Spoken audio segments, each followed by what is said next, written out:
A Sociedade Espírita Bezerra de Menezes apresenta o estudo da série O Evangelho segundo o Espiritismo.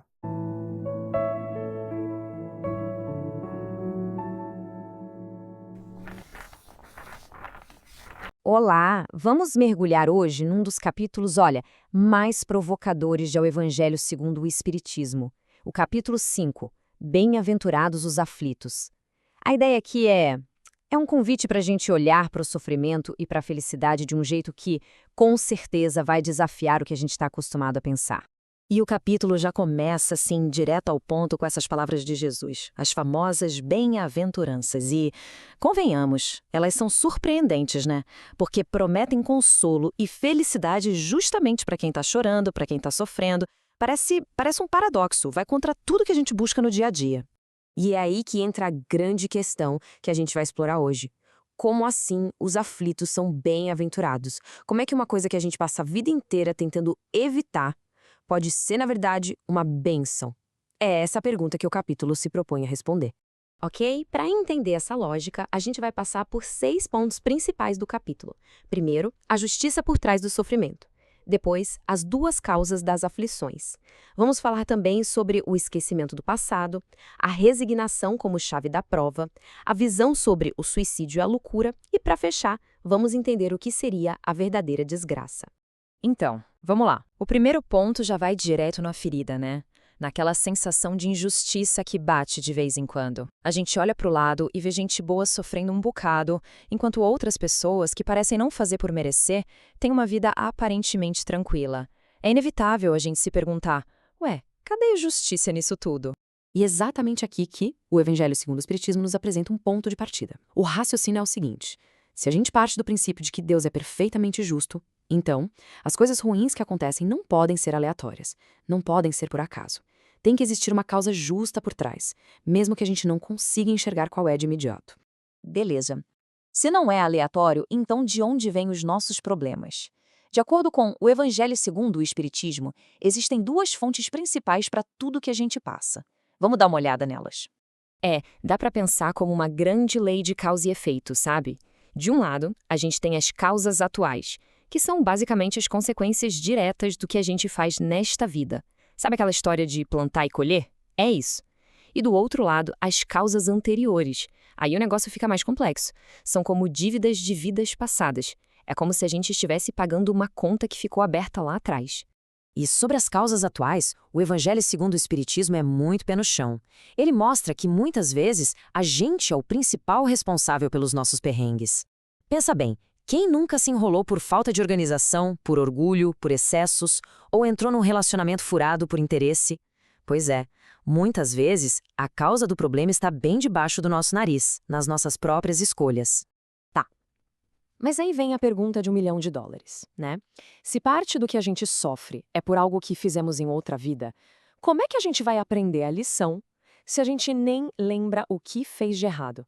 Não faz muito sentido, né? Pois é, e a resposta, segundo o Evangelho segundo o Espiritismo, é que esse esquecimento, na verdade, é uma bênção. Não é uma falha do sistema, é de propósito.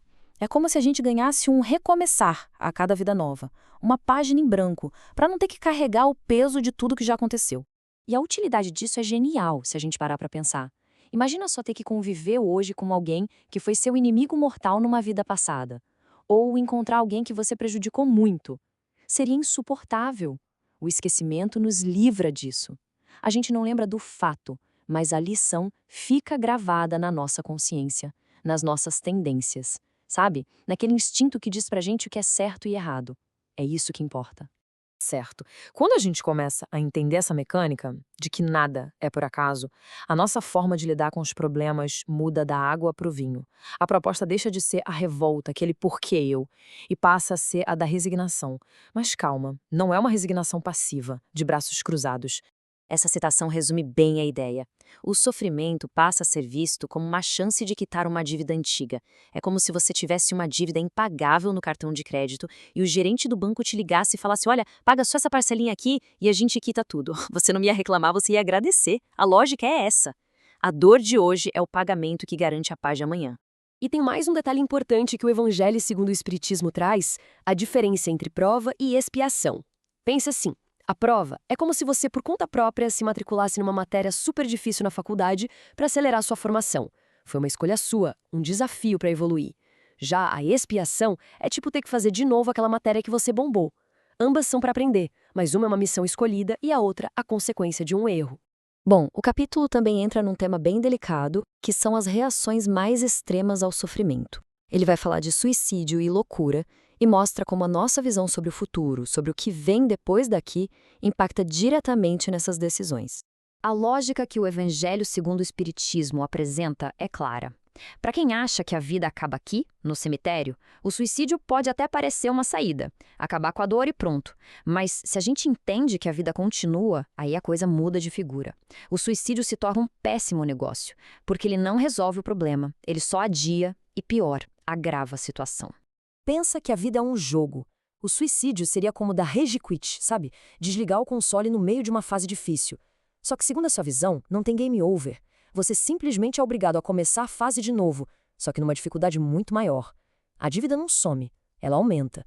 E o reencontro com quem a gente ama fica muito mais complicado. E para fechar, o capítulo faz um convite que vira a nossa cabeça. Ele pede para a gente redefinir o que a gente realmente acha que é infelicidade. Olha, essa citação é genial. Ela inverte completamente o jogo. A ideia aqui é radical. A verdadeira desgraça não é a dor que faz a gente parar, pensar e crescer. A verdadeira desgraça é a alegria vazia, é o prazer pelo prazer. Aquela vida que anestesia a consciência e faz a gente esquecer do que realmente importa. Então, o ponto central é esse, sabe? O grande perigo não é o sofrimento que ensina. O perigo é o egoísmo, a indiferença, que deixa a nossa alma dura e insensível. A verdadeira tragédia é passar pela vida sem aprender nada, focado só no próprio umbigo. E no fim, a gente fica com essa reflexão bem poderosa, né? E se essa nossa busca louca por uma vida perfeita, sem nenhum problema, estiver, na verdade, nos afastando da felicidade de verdade? Talvez felicidade não seja não ter dor, mas sim encontrar um propósito nela. Fica aí a reflexão.